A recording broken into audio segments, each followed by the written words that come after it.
What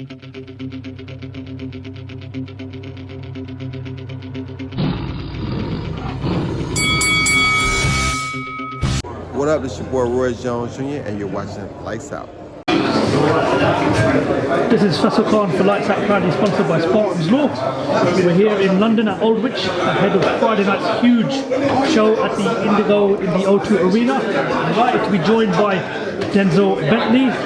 Denzel, how are you, mate? Good, thanks, man. How you been? Been alright, thank you very much. Thank you for asking. For 4 years now, me and you've been speaking to each other. No, it's been a while. We're just saying that. Yeah, good time. Good, yeah. But times changed massively within that 4 year period. You've held the British title, you've defended the British title. This is your third British title fight in less than 2 years. How confident are you going into this fight? And how confident are you that you become a two-time British champion? I'm confident going into this fight. Camp's gone well, so I'm very confident of coming out in the win. Very confident of being, a two-time British champion. It's just about getting in there and performing to the level I know I can perform. Camp's gone well, there's no worries, no stresses about anything. Just excited to get in there, really, and just put on a performance, if I'm being honest. Yeah, experience plays a massive part in this game of boxing, as you know. You've been challenging yourself very well the last few years. You've been in these British title fights before. Do you think that you've got a slight advantage going into this fight because of your experience over Linus? I think I've got an advantage, full stop, going into this fight because I'm a better fighter. I just think I'm a better fighter, if I'm being honest. But experience-wise, he's had championship fights. He's fought for the English a few times, defended it a few times. He's been in a good stage. He's boxed on the Sky. So all that experience stuff doesn't really mean too much. In my opinion, I'm just going based off what I know I can do and doing it.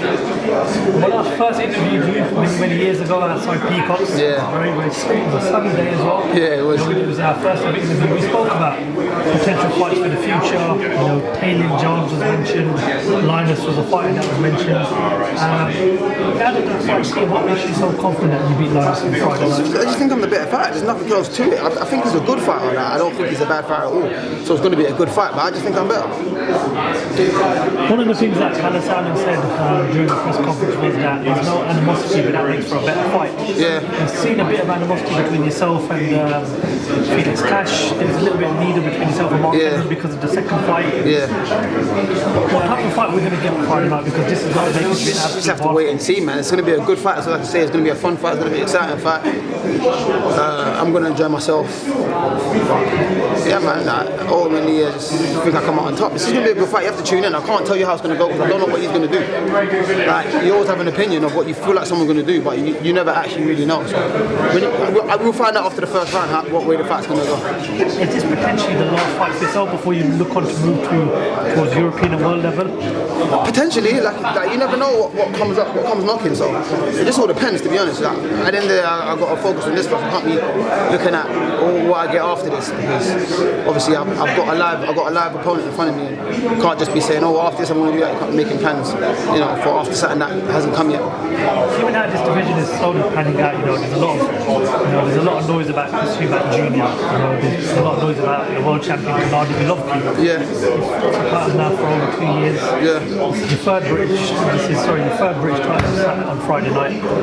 How far away do you think you are from reaching that level for the likes of the Golovkins, the Eubank Juniors, those big names? I don't think I'm far. Well, Golovkin's at the end of his career, really. So he's probably got a year or two left, one more big fight left. So as soon as he's done, the division becomes open, really. We've got Eubank Jr. that's been there for a while. I think I'm not too far. I think by next year I'll be in there with them guys, or even the end of this year. For me, earlier the better, but just, trying to figure out, the steps you have to take.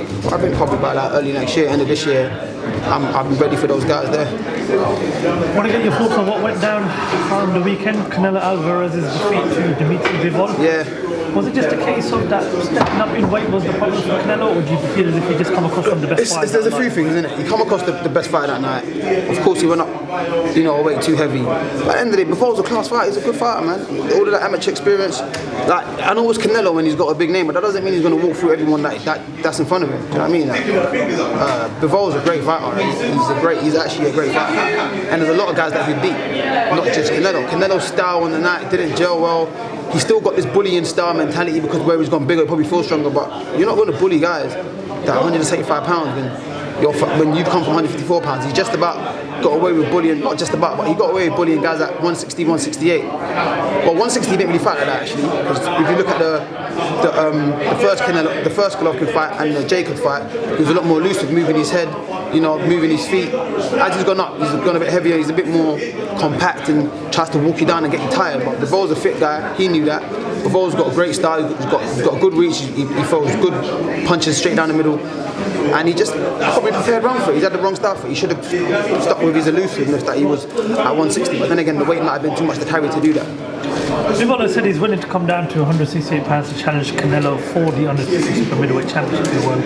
But do you think Canelo's capable of beating Bivol at light heavyweight, given by what you saw last Saturday night? At light heavyweight, no, I don't think so. And I think Bivol beats him at 168 again. If I'm being honest. You reckon? Yeah, I think at 168, Bivol beats him again. Okay, well listen, Denzel, best of luck for Friday night. I'm not going to take up too much of your time. Yep. We hope all goes well. Thank you very much for your time, and we look forward to catching you up. Alright, nice one, bro. Good to speak to you again.